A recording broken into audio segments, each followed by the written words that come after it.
everybody, Coach Brandon here with Nick today. He's going to help me shoot the instructional for our week 3 curriculum for November, which is actually the 7th week in our entire open guard chapter, Kickover sweeps.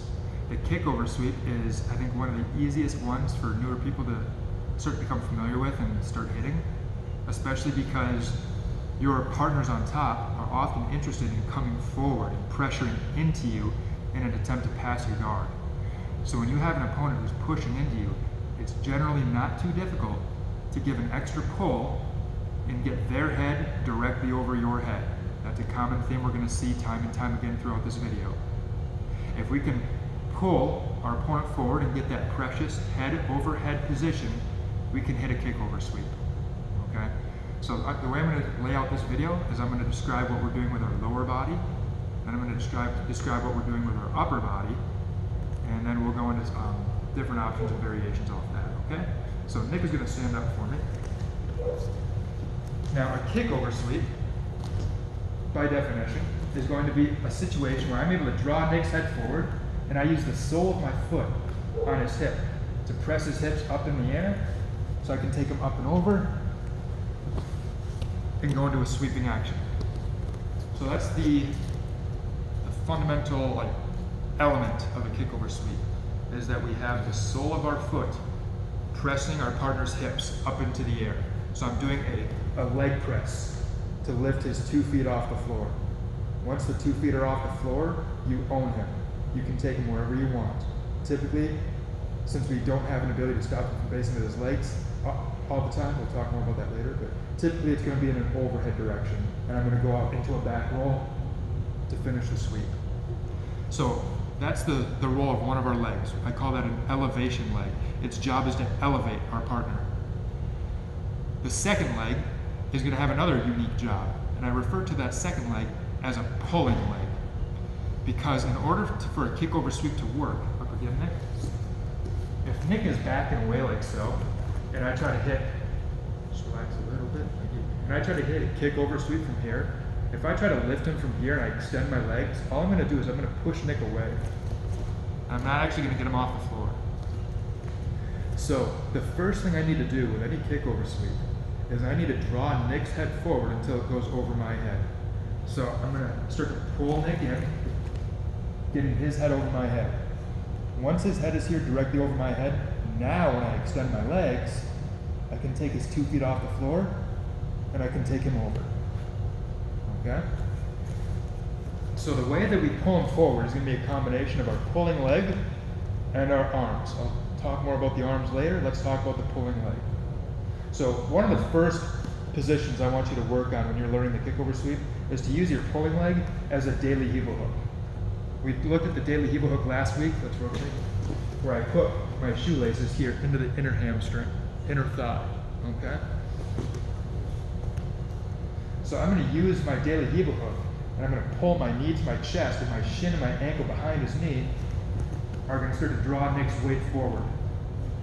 I'm using my core muscles to pull my hips up off the floor and to pull my leg and my knee to my chest. And it's not one big pull. It's not one big explosive movement. I want you to watch the difference. If I do one big movement, you might get him to take a little step or stumble a little bit. And you see my shoulders coming off the floor. I want you guys to keep your shoulders on the floor and do a strong, sustained pull with your left leg. So even as Nick stands there, you guys saw before we got that little stumble.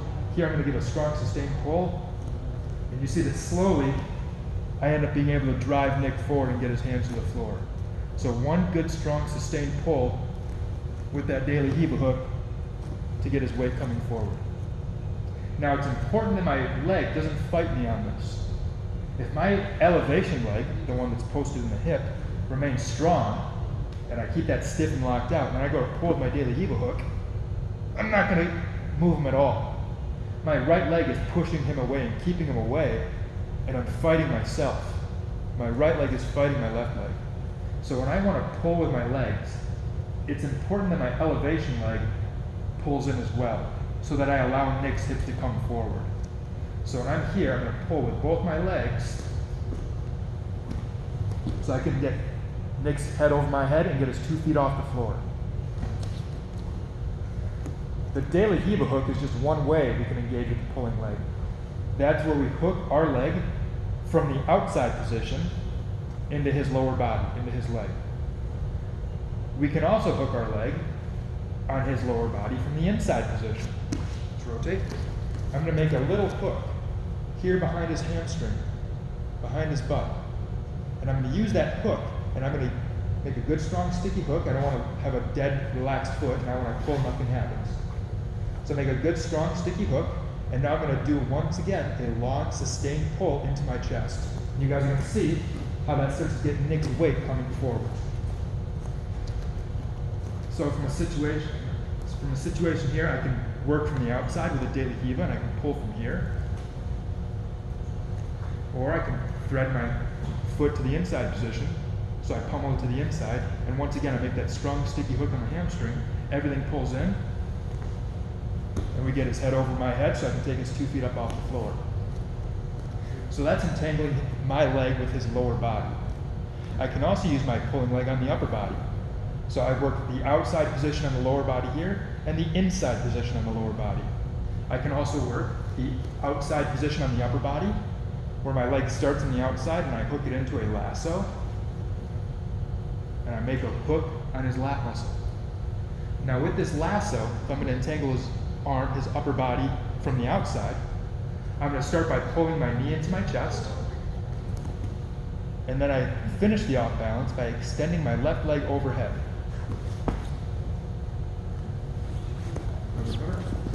So once again, I have the lasso, I pull in, and then I extend my leg over my head. And that's how we use the pulling leg to entangle the upper body from the outside position. One more time. So it could be that I'm in here, I put in my lasso, and now I pull my knee to my chest, and I extend my leg overhead, and I get his 2 feet off the floor, and I can dump him down to the side. Alternatively, I can use my foot, my pulling leg, in the inside position on the upper body with a spider hook. And we saw in week 1 of open guard, this position is called lapel spider, where it's a spider guard on one side, rotate this way, and a lapel on the other, so our lapel spider guard. Once again, I'm going to use my left leg here as a pulling leg, and the way that I use my pulling leg here is I'm going to take my foot up over my left shoulder to start to get his head coming over my head. And once we create that head over head position, I can engage my elevation leg, get his 2 feet up off the floor, and now I can start to send him flying. So that's the role of my legs. We always have one leg as an elevation leg to press his hips off the floor. And remember, we only do that once his head comes over my head. The way that I get his head over my head is by using the pulling leg. Again, I can use the pulling leg on his lower body from the outside as a De La Hiva, or on the lower body from the inside as a butterfly hook. I can use my pulling leg from the outside on the upper body with a lasso, or from the inside on the upper body with a spider hook. Regardless of how you want to entangle your pulling leg, whether it's lower body outside or inside, upper body outside or inside, it's all the same. We use our pulling leg and our grips to pull his head over my head. Once his head's over my head, I engage and I throw. Let me just show one example from each of those. So I'm going to throw you 4 times if you don't mind. So here I got my grips. We'll talk more about the grips later. For now, I'm just going to take a straight collar grip and a straight armpit grip. This allows me to use 2 hands on Nick's upper body to start pulling his head over my head. So in addition to using my pulling leg, I'm also using my 2 grips to help pull as well. So that's 3 limbs pulling, and my elevation leg is kind of lying in wait. I'm waiting with my elevation leg. My elevation leg also pulls just to allow him to come forward. Once his head's over my head, now the elevation leg kicks in. Okay? So I have my grips. I work from the outside. As Nick sinks his weight back in the way, I'm going to use my grips to flare my elbows up to my shoulder lines and my knees pull into my chest. We get him up. We dump him down, and I try to land in a split squat position, ready to complete with a knee cup pass. So that was with a daily Eva hook. You'll see we can do this with a butterfly hook. He comes in, maybe I start with a daily Eva, I get my grips, and I pummel my left leg in through to the inside to a butterfly hook. Now once again, using my pulling leg as a butterfly hook, and my two grips pulling his head and shoulders forward to get his head over our head. We're up, and we sweep. So that's entangling his lower body. Let's look at the upper body. I get my grips. Now, rather than being an armpit grip, because I want to entangle the upper body with my pulling leg, I'm going to have a sleeve cuff. And I can go from the outside position with a lasso. And now from here, I'm going to draw everything forward, still using my grip on the head to pull him forward. I'm using my left pulling leg to get him forward, and then once his head's over my head, I engage my elevation leg. So from here, everything goes forward. We're up and over. That's from the lasso, where we entangle his upper body from the outside position. And then we also have an option where I thread my leg through to the inside, and I take a spider hook. And I use the spider hook combined with my grip on the head to start to draw his weight forward, getting his head over my head and elevating. And then we take him toward the side that we have the cuff control. One problem that will arise when you start putting grips on the upper body and you're pulling the head and the armpit forward is that I don't have control of Nick's hands. So Nick can start to use his hands on the mat to cartwheel out, okay? Nick, do you want to cartwheel or do you want, you want me to cartwheel? Okay. So when I'm here, let's say I'm going to go to sweep, but if I leave Nick's head high and his hips low, it'll be easier for Nick to reach and extend his hands on the mat, and then he's going to cartwheel out on the side of my elevation leg here. So he's going to cartwheel out that initially with his left leg. So I'm here, I pull up, he's going to post the hands, now he's going to kick out to the side, and I didn't actually get a sweep. Okay? So the way that I can stop that with two grips here is to turn him upside down. Watch how if I pull Nick's head up and I leave him like so, and he reaches as far forward as he can, and now I try to hit a kickover sweep, I'm never going to hit the kickover sweep. His base of support is too wide that way. But when I take him forward, and then I immediately take his head low and his hips high, and I force Nick almost upside down, where his hips are right over his head. Now if he reaches forward for the floor like he did before, even your right hand, swim your right hand inside, yep, to the floor. He can't get his hands very far forward. And even as he bases out to try to stop his fall, I can push him all the way over his hand until I come up with the kickover sweep. So one way to deal with an opponent who's acrobatic and walking out on their hands is to pull the head down, lift the hips high, and force your partner to be upside down. When he's completely vertical, upside down, the shoulders are set up in a way that he can't reach forward very far. If I'm like this, I can reach forward very far and I can stop the sweep. But as soon as my head comes up, as soon as my hips come up and my head goes down, watch what happens to my hand. It draws in, and I can't keep a wide base of support that way. So that's one way of dealing with posted hands. We have a second way to deal with posted hands, and this comes into changing our gripping strategy on the upper body. We've already looked at most of the options with the lower body, with one elevation leg and one pulling leg. Well, let's look at the different ways we can hit the kickover sweep with different upper body gripping configurations. So we've already been looking at a straight collar and a straight armpit. And I think these are probably the easiest grips for beginners to learn the kickover sweep with. Putting a grip here at the straight collar and at the armpit allows me to use both of my arms to help draw Nick's head forward and get his head directly over my head. However, we also saw it runs into the problem if he has a post. So if I want to stop him from being able to post, I may very well relinquish my grip on the armpit and swap it out for a grip on the cuff. All right? Now, Nick and I are going to go back this way because I'm going to throw him toward the camera. We don't want to go off screen.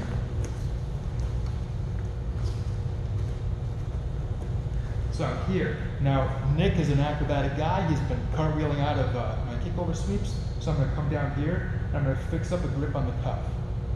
I'm going to fix up a grip on the cuff on the same side as my daily hebel hook if I'm using a daily hebel hook. You can also use a cuff grip with your butterfly, and obviously you can use the cuff grip with lasso and spider as well. For this, we're going to work daily hebel. So from here, you got to give a good pull with your right hand on the collar and your left daily hebel hook, because you no longer have a good ability to pull his head forward with your left hand. We lost that. Up here, I can pull his head and shoulders forward. Down here, I can't so much. So it's got to be my left leg and my right hand. So I'm here, as Nick's pulling his way back and away, I get a pull, getting his head over my head, and we're up. Now from here, because I have his right hand controlled with my cuff grip and his right leg controlled with my daily hebel hook, rather than taking him straight up overhead, where he might use his left hand or his left leg to base, I'm just going to dump him out to the side. I'm going to kind of scissor my legs, like when we work the scissor sweep. And I put him out to the side. Now, as soon as I dump him down, I like to make a hook on this near leg, come up into a split squat position, and now I can start sliding through and working my knee cut. So, as a general rule for the upper body gripping sequence, it's generally easier to pull your partner forward with two hands controlling the head and shoulders. Thanks, Dan, if you would. I could have a grip on the straight collar, I could have a grip on the cross collar, or I could grip the armpits. But we want to control the head and shoulder line. I want to be able to pull his head and shoulders over my head and shoulders. So in order to do that, I typically want at least one hand controlling the head and shoulders somewhere, okay? My second hand can control the cuff, we just saw that. Or I can try to get an even stronger pull by going two hands on the head and shoulders. Once again, it could be collar, straight collar, cross collar, armpit, doesn't really matter. As long as you fix some grips on the head and shoulders. One hand is okay, two is stronger. Understand that when I use two hands, I relinquish a cuff grip and you might start planting his hands on the floor. If I go here, now we can't plant, but I need a stronger pull. So I want you to understand the different strengths and weaknesses of these grips. Okay? Next, I'm going to show another variation of the kickover sweep that involves me coming up into my opponent. Okay? The kickover sweep, I want to take my partner forward. I'm going to pull against him. I'm pulling him here. So what do you think Nick is going to do? He's going to pull back and away. He doesn't want to bring his head over my head. He's going to strongly resist and pull back in the other direction. And if he resists enough, sometimes I can come all the way up to my feet and hit a side kickover sweep. And let's see what that's about. Come this way. So I'm going to fix up my grips. I'm here. I'm going to try to pull Nick forward. He's pulling back and away. And he's going to basically walk backwards. I can't pull him forward. Now from here, as he continues, I'm still trying to pull him forward. And if I could still try to use a foot in the hip and a drive leg on the floor to pull his weight forward. That'd be an option. So from here, as I plant, I'm trying to pull, he's pulling back and away, he's fighting me, pull. He pulls me up to a position here, and I come up to my feet.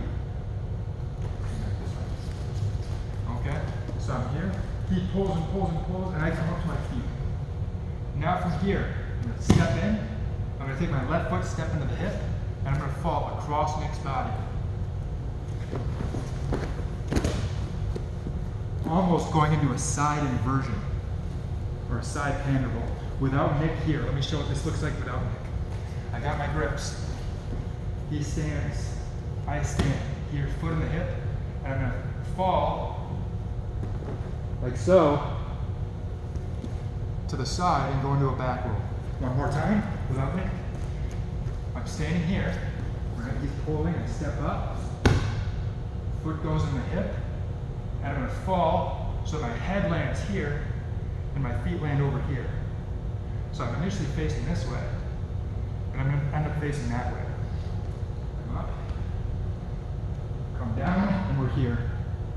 Now with this elevation foot in the hip, I'm going to continue to do a back roll, kicking them up and over, and I complete the side kickover sweep, where I fall to the side. One more time with Nick.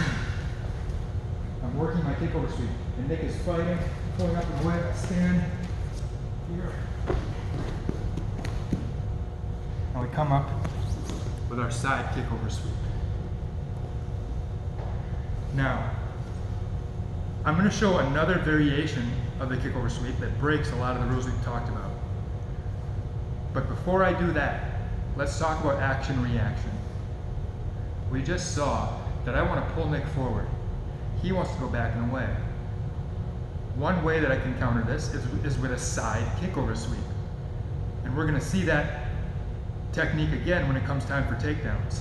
In the standing technique, our standing position, I could be in here working with Nick, trying to work takedowns, working to the side, fall, and I can go into a side kickover sweep. So you're going to see this again in the standing position when it comes time for takedowns. But let's look at some other options when my opponent's pulling back and away. There's nothing crazy, you've seen all these before, but I just want to make sure you guys are connecting these puzzle pieces in your head and seeing the whole picture of jiu-jitsu. When I'm here, and I want to pull Nick forward, and Nick is pulling back and away, it's going to be hard to hit sweeps that go in this direction because he's fighting that way.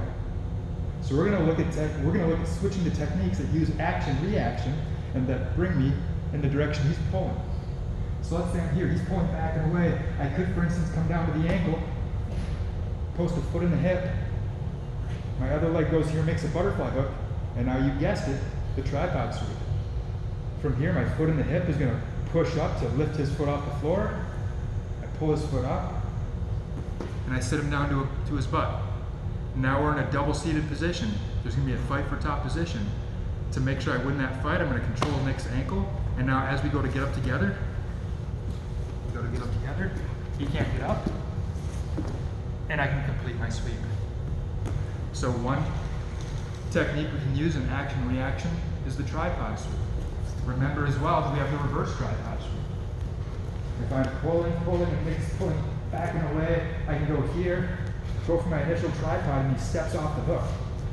And then I can go and do a reverse tripod sweep that we looked at just within the last couple of weeks. Okay? We can go into ankle picks. Let's say I'm here, and Nick pulls back and away, he's pulling. And I come up to a knee. Now I'm going to hang off the collar, taking his head over his ankle. Good strong posture, if you would. His head over his ankle, putting the weight onto the ridge of his foot and the heel of his foot. I come in, pick, and I'm going to pull his foot out in line with the toes. And we get an ankle pick. So that's another option. One more time on that one.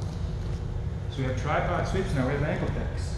I'm here, I want to pull him forward, he pulls back and away, he pulls back, and I come up to my knees, and I take the ankle. Another one we have, one of Nick's favorites, he's been hitting this one a lot the last few weeks, the collar drag. Maybe I'm here, I'm trying to pull Nick up and forward, he's pulling back and away, pull. I come up to my knees, and I could go ankle pick, I could come up to my feet and go with a side kickover sweep like we looked at, or I could go with the collar drag. He continues to pull, I step one, step two, and everything down and away as I pull and trip Nick over my foot. One more time. This collar drag is another technique we're going to look at in the standing position, by the way. If we're here and we're standing, I can step in, I can take a step across and try to block the foot, and that's what it is. So I step up to his ankle line. So I take a third step, or a step here, so that there are 3 ankles in one line. And then my right leg shoots, and I block that far leg. And as I block the far leg, everything pulls and goes down to the mat. And I come up up with a collar drag.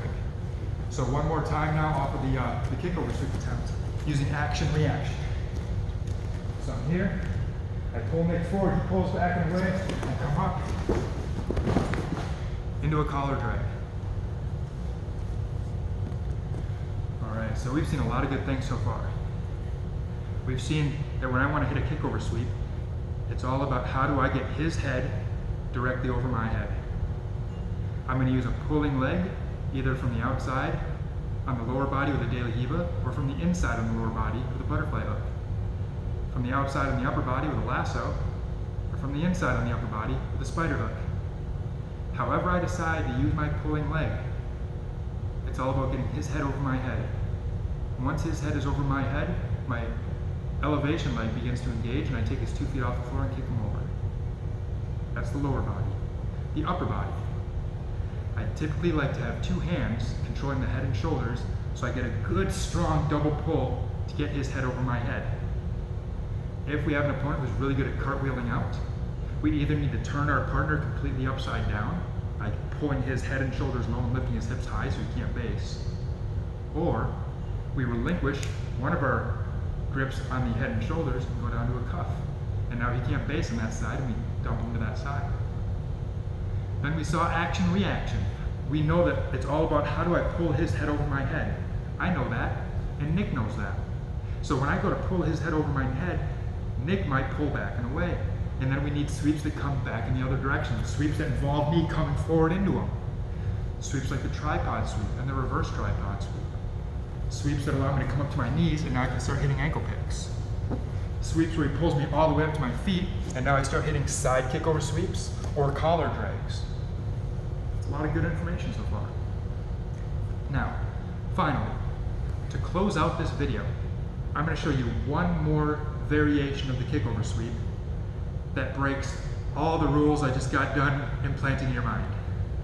This one does not require us to have a pulling leg to draw our opponent forward.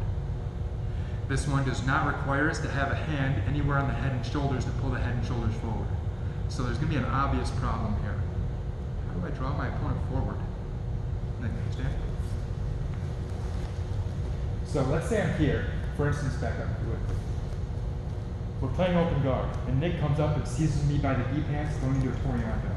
We know that if I leave my feet floating here, Nick can very quickly throw my legs to one side and get an angle and pass.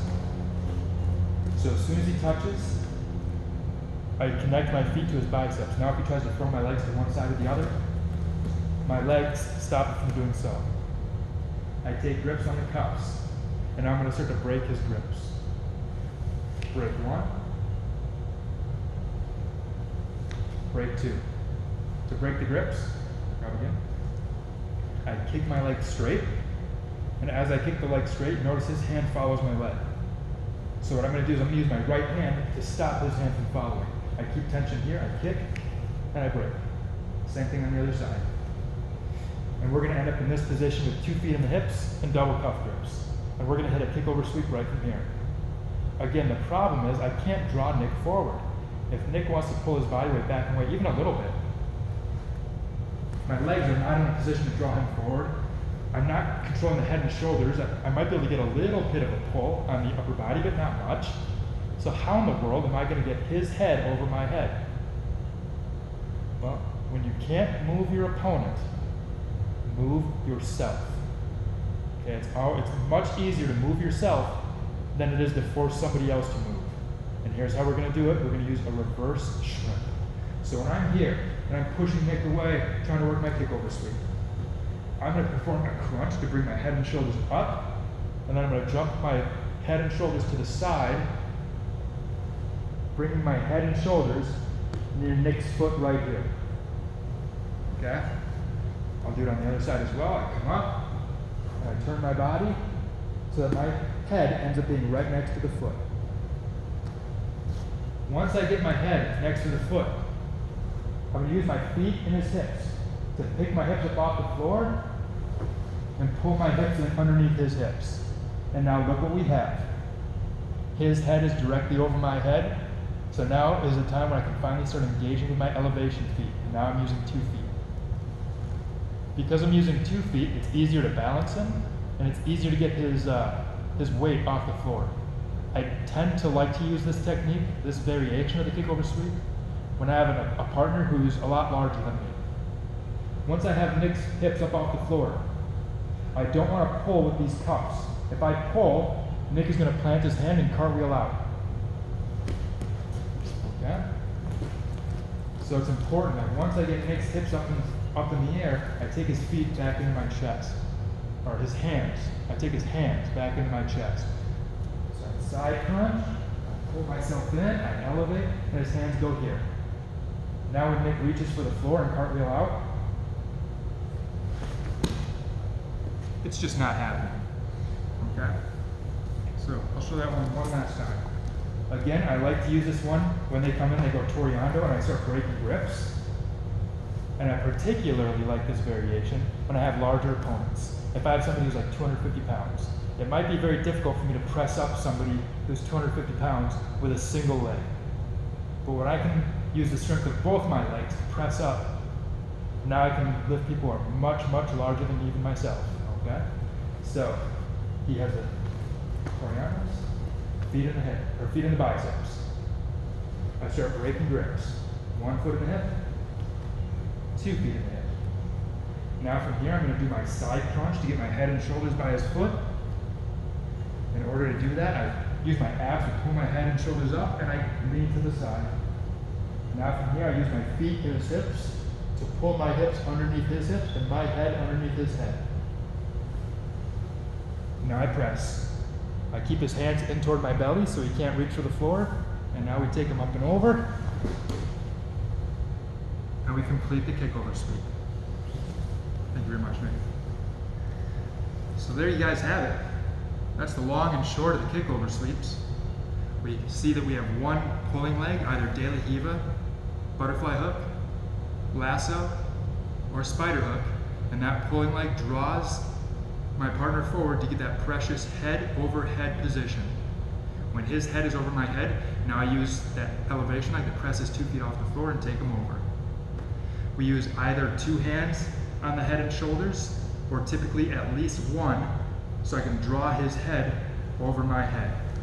Second hand can be on the cuff if you like. And then if my opponent pulls back and away to avoid the kickover sweep, we want action-reaction responses. I want sweeps and attacks that go back in the other direction. Tripod sweep, reverse tripod sweep, ankle pick, side kickover sweep, collar drag. There's so many different options for you to choose from, but they all come down to that fundamental principle of working action-reaction or multi-directional dilemmas, push and pull. And then finally, we looked at a kickover sweep variation that was a little different than the rest, had no pulling leg, had no grips on the head and shoulders, but still very effective, because when we are not